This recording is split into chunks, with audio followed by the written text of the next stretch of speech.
저는 오늘 여러분과 함께 요한복음 19장 28절부터 30절을 말씀으로 십자가를 참으신 예수님이라는 제목으로 하나님 말씀 증거하길 원합니다. 십자가, 이 십자가는 한마디로 신비입니다. 이해할 수 없는 비밀입니다.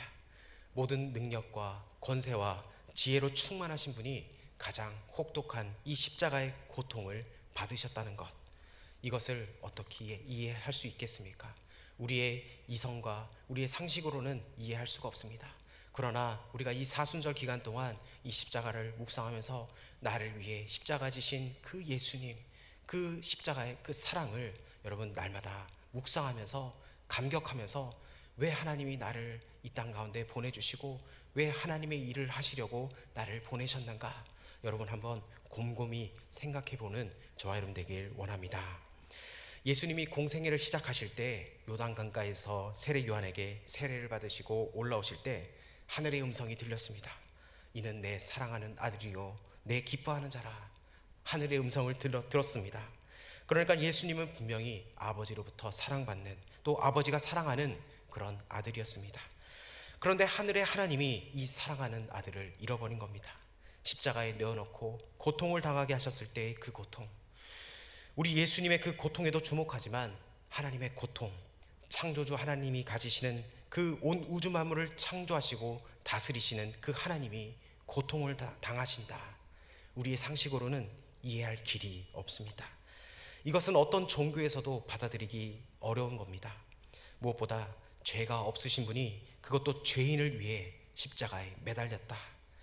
오늘 십자가에 매달리신 예수님은 고통 속에서 절규하십니다. 오늘 본문은 우리가 너무나 잘 아는 가상 7원 중 하나입니다. 내가 목마르다.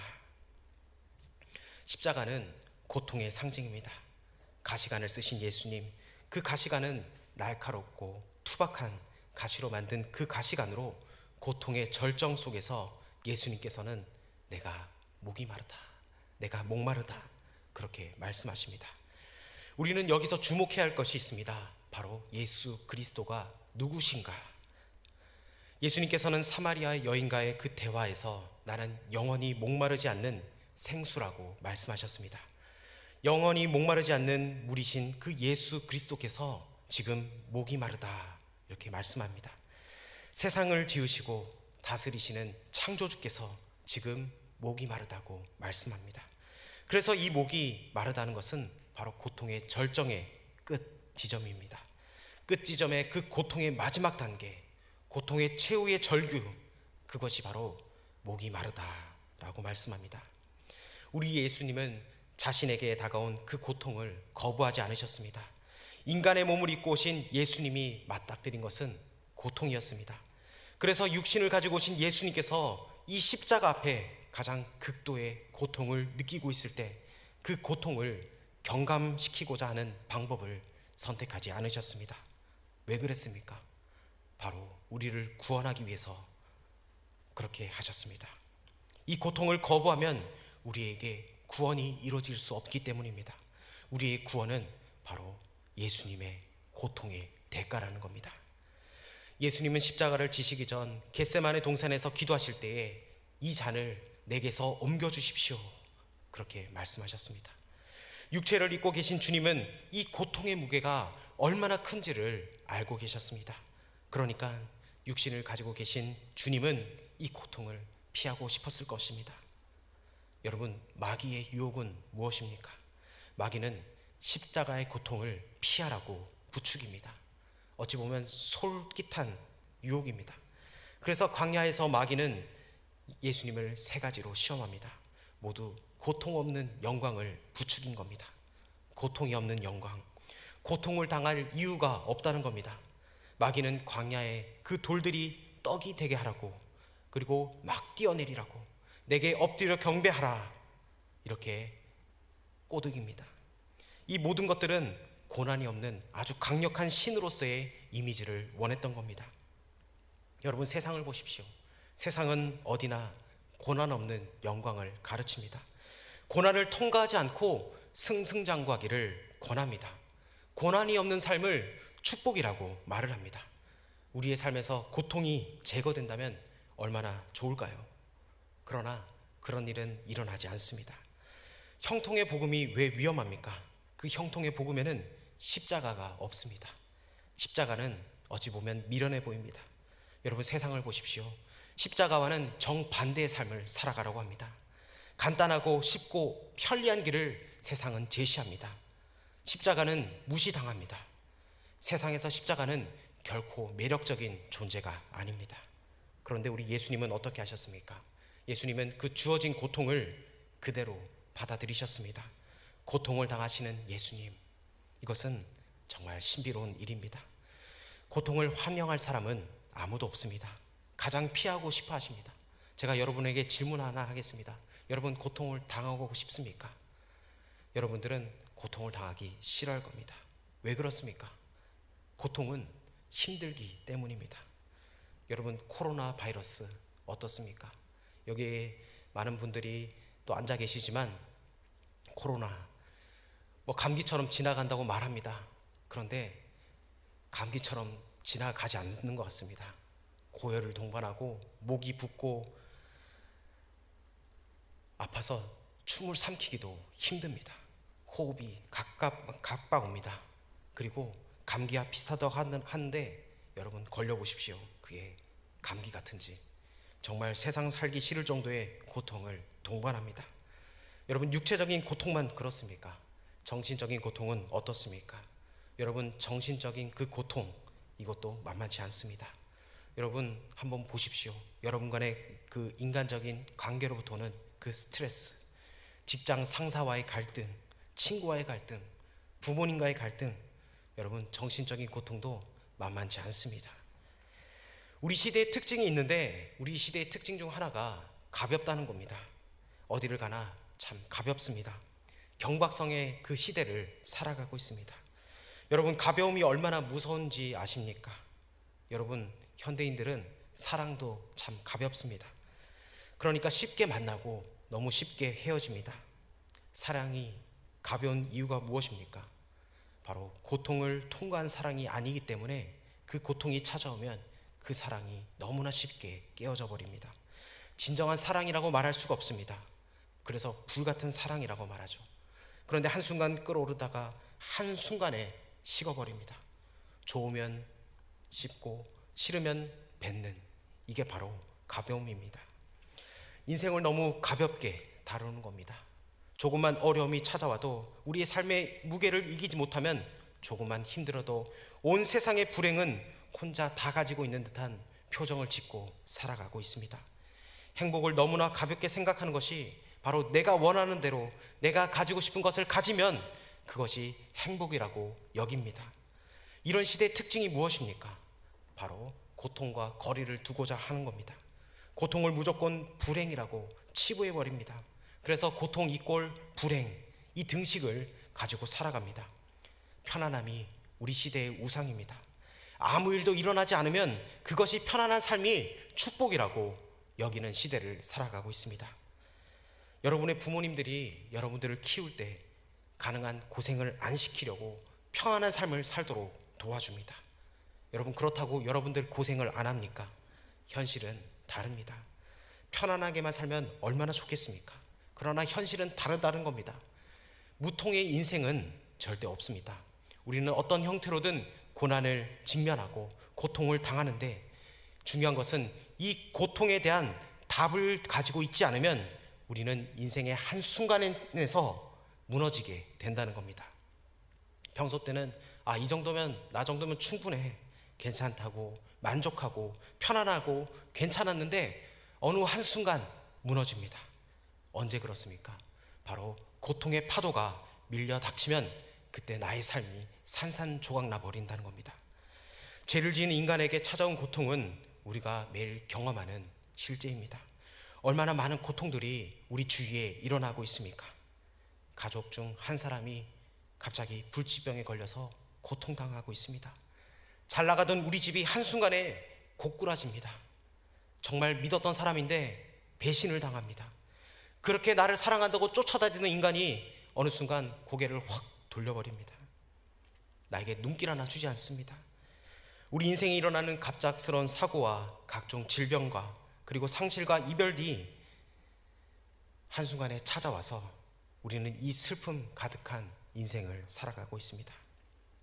제가 여러분의 그 기도 제목을 리더들로부터 받습니다.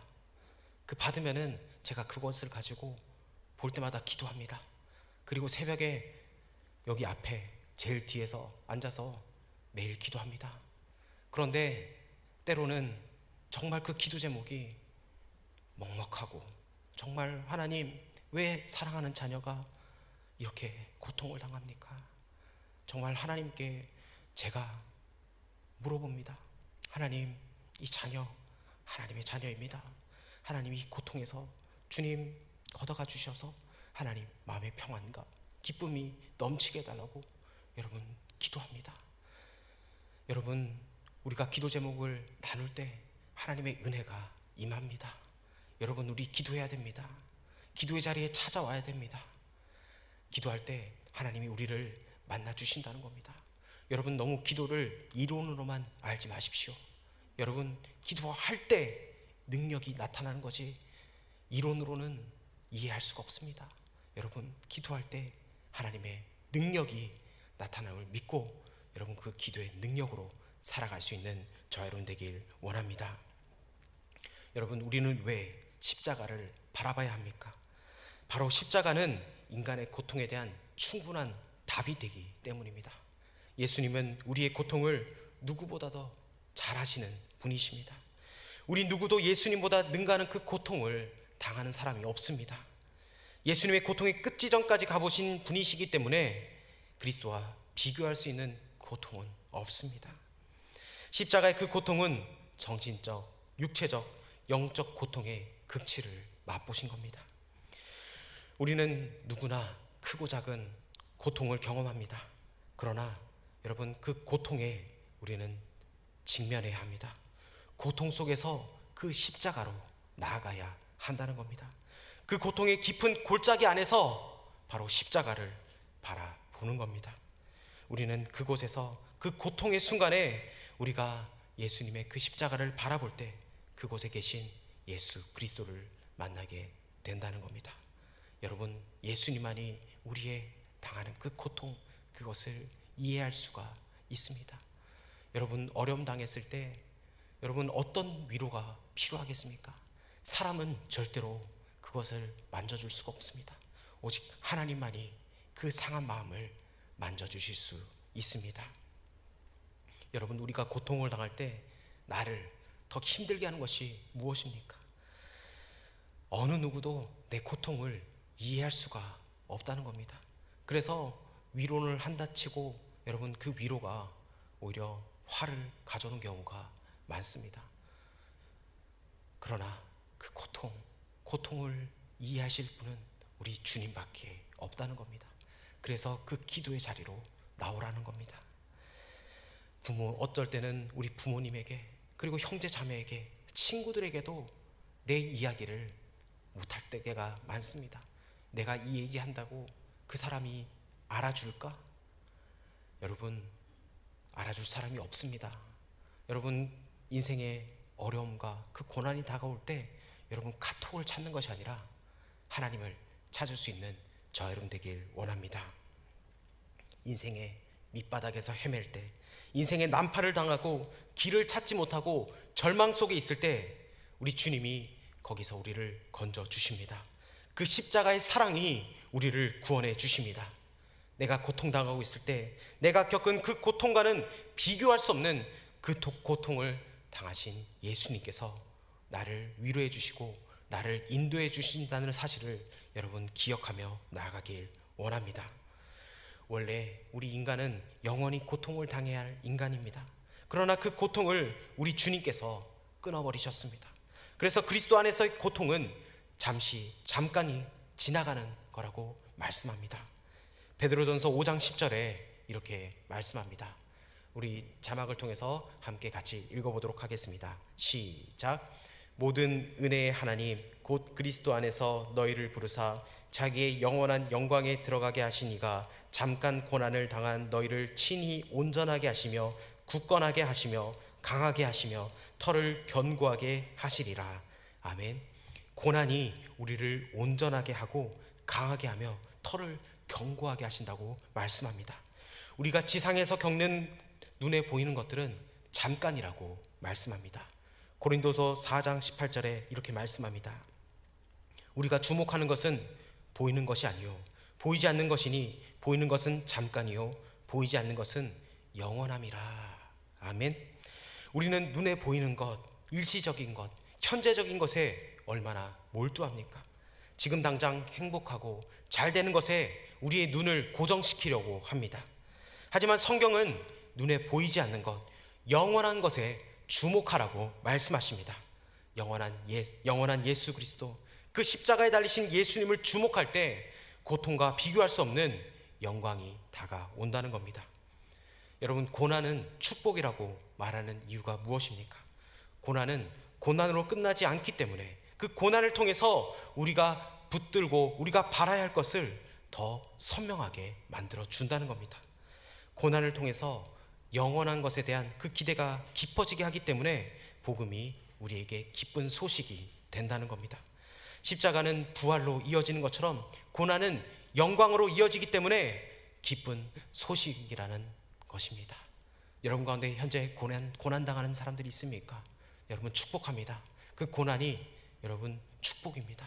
그 고난을 통해서 예수님을 묵상하고 예수님을 만남으로 인해서 여러분 그 고난 가운데 승리하며 나아갈 수 있는 저와 여러분 되길 원합니다.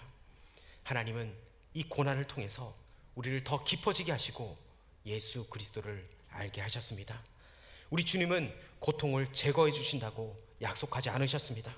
그러나 고통을 아시는 분, 우리의 애환을 다 알고 계시기에 우리의 고통 안으로 오셔서 우리를 위로하여 주시고 우리에게 힘을 주십니다. 여러분 그 주님을 붙잡고 나아가길 원합니다. 고통 가운데 계십니까? 주님 나와 함께하여 주시고 나를 도와주시고 나를 인도하여 주십시오. 그리하여 하나님 이 고난은 끝이 아니라 하나님 다가올 영광, 그 기쁨과 하나님 생각하게 하여 주시고 하나님의 말씀에 순종하며 나아갈 수 있는 믿음의 자녀들 되게 달라고 여러분 기도하며 나아가길 원합니다. 사순절을 보내고 있습니다. 십자가를 참으신 예수님을 바라봅시다. 우리 주님은 우리가 겪고 있는 고통보다 더 깊은 곳에 우리와 함께하고 계십니다. 내가 현실적으로 겪는 이 고통이 너무나 어려워서 내 인생에 파고 들어와 있지만 그러나 그것보다 더 깊이 계신 예수님이 여러분을 위로하여 주시고 여러분을 이끌어 주시고 여러분을 안아주시고 인도해 주심을 여러분 믿고 나아가길 원합니다. 우리 주님은 우리와 함께 하십니다. 여러분 어떤 환경에 있든지 우리 주님은 거기에 계십니다. 여러분 예수님을 멀리서 찾지 마시길 바랍니다. 예수님은 우리와 함께 하여 주시고 우리 고통 가운데 우리를 남몰라 하지 아니하시고 우리와 함께 하여 주셔서 내가 너의 고통을 안다, 내가 너의 수고를 안다, 내가 너를 위로하길 원한다, 우리 주님께서 말씀하십니다. 그 주님을 붙잡고 날마다 승리하며 나아갈 수 있는 저와 여러분 되길 축복합니다.